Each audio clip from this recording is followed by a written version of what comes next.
नमस्ते, नमस्कार। साथियों, कई ऐसे मुद्दे हैं जिसकी जानकारी आपको होती है और कई ऐसे मुद्दे हैं जिसको लेकर आप अवेयर नहीं हैं।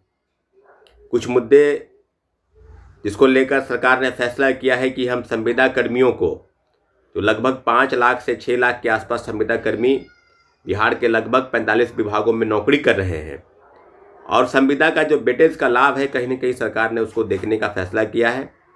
1 साल में 5 अंक कैसे 5% में बदल गया, किसी को पता नहीं। कार्मिक विभाग ने वो कानून कैसे बनाया, कहीं न कहीं संविदा कर्मियों के मामले पर जो संविदा कर्मी थे वो सरकार से लगातार डिमांड कर रहे थे कि हम जो नौकरी कर रहे हैं उसको परमानेंट कर दिया जाए। सरकार ने देखा कि परमानेंट करने से जो नुकसान है तो उसको भरपाई कैसे किया जाए, तो कहीं न कहीं वेटेज दिया जाए। 1 साल में 5 अंक, और 5 अंक 5% में बदल गया। साथियों, पूरी जानकारी आपको दे दी, और लगभग जो जानकारी है वो सभी बहालियों में इसे लागू किया गया है। आप भी जानते हैं, आपको भी अच्छे से पता है यह कानून कैसा कानून है। और मुझे लगता है कि राज्य का सबसे बड़ा भर्ती घोटाला अगर कह सकते हैं तो यही कानून है, संविदा कर्मियों को विशेष लाभ छूट देने का मामला। और आप जानते हैं कि 29 दिसंबर को एक प्रोटेस्ट हुआ था, जो असिस्टेंट इंजीनियरिंग के जो छात्र थे उनके साथ हम लोगों का, और अच्छी संख्या में अभ्यर्थी आए थे जो इंजीनियरिंग के अभ्यर्थी थे। उनका सीधे सीधे आरोप था कि जो आरसीडी विभाग है, यानी पथ निर्माण विभाग, या अन्य विभाग जिसका आप जिक्र कर सकते हैं, जल संसाधन, RCDW, वहां इस तरह की चीजें हो रही है कि अभ्यर्थियों को, एक अभ्यर्थी अगर किसी दूसरे एक विभाग में नौकरी कर रहे हैं, जैसा कि सरकार का कानून है कि अगर कोई व्यक्ति एक लाभ ले लेता है, अनुभव का लाभ, वो दूसरे विभाग में नहीं जा सकता है। लेकिन हो क्या रहा है कि पथ निर्माण विभाग में कोई अगर नौकरी कर रहा है, अगर दूसरे विभाग में उसको जाना है, जैसे कि जल संसाधन विभाग में या लघु संसाधन विभाग में या पथ निर्माण या दूसरे विभाग, किसी अन्य विभाग में, तो वो कहीं ना कहीं वहाँ चला जा रहा है, फिर वहाँ भी वो लाभ ले रहा है। तो रीयूज की जो नीति है उसको हटाने की मांग को लेकर भी प्रोटेस्ट था। और दूसरा प्रोटेस्ट ये था कि जिस प्रकार से बहाली की प्रक्रिया में जो फ्रेशर कैंडिडेट है, जो नए कैंडिडेट है, उनको भारी अंकों का जो नुकसान है, आप एक परीक्षा के चयन के आधार पर 1 साल में 5% और 5 वर्षों में 25% का जो लाभ और 33% हो जाता है। और अंकों के आधार पर अगर आप मानेंगे, 400 की जो परीक्षाएं होती है उसमें कम से कम 133 का वेटेज का लाभ है। तो आप समझिए कि ये कानून कैसा है, और कानून बेहतर आप जानते हैं। अब सवाल ये है कि क्या उसके बाद हुआ क्या, पूरी जानकारी आपको भी हुई होगी। नहीं तो आपको बता दें कि जो 30 तारीख को मीटिंग थी, मीटिंग जो थी वो थी RCD, WCR, WRC यानी जल संसाधन विभाग, वाटर रिसोर्सेज डिपार्टमेंट, BPSC और GAD, इनके अधिकारियों की लगभग 40 से 45 मिनट वार्ता चली। और वार्ता इस बात को लेकर थी कि क्या सरकार 5 अंक कहने के बाद जो 5% का लाभ है उसको देने के बाद जो नुकसान है उसका भरपाई कैसे होगा, क्योंकि जो अभ्यर्थियों की डिमांड थी कि ये बिल्कुल गलत हो रहा है। अलग अलग तरीके से सामने आए चीज़ें, पर सरकार बिल्कुल अब इस बात को लेकर है कि कहीं ना कहीं अभ्यर्थियों के साथ गलत हो रहा है।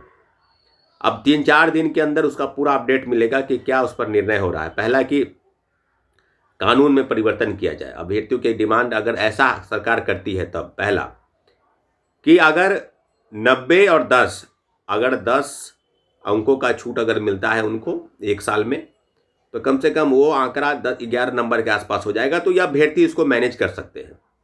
ये 5% और 25% का जो खेल है, इसी खेल में हजारों अभ्यर्थियों का जो जीवन बर्बाद हुआ, उसमें रीयूज पहला, और दूसरा जो कार्मिक विभाग द्वारा कानून बनाया गया, इस विभाग द्वारा बनाए कानून पर जितने भी संविदा कर्मी हैं, कहीं ना कहीं उसको लाभ देने का प्रयास चल रहा है और हुआ भी। और इसके साथ साथ आपको बता दें कि इंजीनियरिंग के भुक्तभोगी अभ्यर्थी 2021 से हैं, और उसके बाद से लगातार वो डिमांड कर रहे हैं, परंतु सरकार उनकी डिमांड नहीं मान रही है। और सभी भर्तियों में असिस्टेंट इंजीनियर से लेकर BTS यानी JEE वाला मामला है, वहाँ भी इस तरह की चीज़ें लागू है। अब मामला है बिहार एसएससी को लेकर। सीजीएल 4 की बहाली पर आप जानते हैं कि लगभग 1900 के आसपास पद हो गए और लगभग 13 लाख के आसपास आवेदन जो है वो आमंत्रित हैं। परीक्षा का कोई अता पता नहीं, परीक्षा कब होगी, क्या होगा। अब नए चेयरमैन श्री आलोक राज भी बने हैं, आईपीएस अधिकारी हैं, पहले उनको प्रभार में थे, अब उनको फुल फ्लेज में काम दिया गया है कि आप बिल्कुल बीएसएससी के चेयरमैन हैं। उनके सामने दो चुनौती है कि पहला कि सीजीएल 4 की बहाली की परीक्षा कब कराई जाए। आपको याद होगा कि विगत साल 2025 में जब हम लोगों ने प्रोटेस्ट किया था तो उस समय भी सीजीएल 4 की जस्ट एक सप्ताह के बाद सीजीएल 4 की बहाली आई और बीएसएससी के सचिव ने कहा कि हम सितंबर महीने में इंटरमीडिएट बहाली की परीक्षा की एजेंसी तय कर देंगे, लेकिन नहीं हुआ। कैलेंडर भी जारी हुआ। हम लोग की दो डिमांड और थे कि OMR सीट की कार्बन को भी आंसर सीट जारी किया जाए। इस डिमांड पर वो बात कर रहे हैं कि आगे हम लोग को निर्णय करना है। लेकिन अब आप समझिए कि +2 वाली बहाली, इस पर भी कम से कम जो जानकारी है कि 33-34 लाख के आसपास आवेदन हो गए हैं और एक बार नहीं कई बार पोर्टल खोले गए। पहले 12,000 पद थे, फिर उसको बढ़ाकर 10,000 और बढ़े, 22,000 और फिर 1,300 और पद बढ़े, लगभग 24,000 के आसपास पद हो गए हैं। आप समझिए कि बहाली की परीक्षा में सिर्फ परीक्षा की बात की जा रही है। और आप जानते हैं कि कल एक साथी मीडिया के लोग पीएसएससी का इंटरव्यू लेने गए, जहां संविदा कर्मियों की कोई चर्चा नहीं की गई, सिर्फ और सिर्फ चर्चा की गई कि परीक्षा कब होगी, कैसे होगी। तो भाई ये बात बिल्कुल सही है कि परीक्षा तो होगी ही ना, और परीक्षा मई से लेकर जुलाई तक। पहले भी कहा गया था कि मई जून में परीक्षाएं संभावित है। अभी देखिए सीजीएल 4 को लेकर भी ऐसा सामने आ रहा है कि 500 पद जो है और बढ़ेंगे उसमें। साथियों, संविदा कर्मियों के मामले पर आप बेहतर जानते हैं, हमने एक दिन बैठक भी बुलाई थी। काफ़ी संख्या में अभ्यर्थी नहीं आए थे, 25-30 की संख्या में ही आए थे। लेकिन आप जानते हैं कि जब आग चिंगारी जो इंजीनियरिंग के अभ्यर्थियों की लगी तभी वो सड़क पर उतर रहे हैं और आप यूं ही खामोश बैठे, चुप बैठे, परीक्षा की तिथि की घोषणा में इंतजार कर रहे हैं। तो परीक्षाएं होंगे, लेकिन जो काला कानून है अगर नहीं हटा ना तो अब आप समझ लीजिएगा कि क्या होने वाला है। अंकों का अंतर कितना हो जाएगा आपको शायद अंदाजा नहीं है। सबसे बड़ी बहाली है जो +2 वाली बहाली। इस मामले को लेकर बिल्कुल आपको बता दें कि कार्मिक विभाग इंजीनियरिंग के अभ्यर्थियों के साथ कुछ न कुछ कानून में संशोधन जरूर करेगी। रीयूज वाली जो नीति है उसको ड्रॉप आउट जरूर किया जाएगा। और रहा बात जो वेटेज को घटाया जाए 90 या 10, या हम लोग का स्पष्ट मानना है कि जो सीट तय हो उसमें संविदा कर्मियों का भी सीट तय कर दे। अगर 2000 सीट है तो उसका 10%, 15%, 20% ये तय कर दे। लेकिन ये काला कानून का जो खेल है, ये खेल बिहार के सभी भर्तियों में ASO, BSO, DSO, CGL 4 +2 बहाली, यहाँ तक कि परिचारी तक में भी लागू किया गया है। तो कानून का खामियाजा बिहार के लाखों लाख अभ्यर्थी भुगतने के लिए तैयार रहिए। बैठक में आपको आना नहीं है, बैठक से आपको विशेष मतलब नहीं है। यूं ही कमेंट करेंगे कि संविदा वाला कानून हट जाए, तो ये कानून ऐसे नहीं हटेगा। 4 साल से इंजीनियरिंग के छात्र अभ्यर्थी लड़ रहे हैं, इसलिए आपको भी बार बार आग्रह और निवेदन किया जा रहा है कि आप चीज़ों को समझिए। सरकार बिल्कुल परीक्षा कराएगी, बीएसएससी बिल्कुल परीक्षा कराएगी, लेकिन संविदा कर्मी वाला कानून को वेटेज देकर ही परीक्षा कराएगी।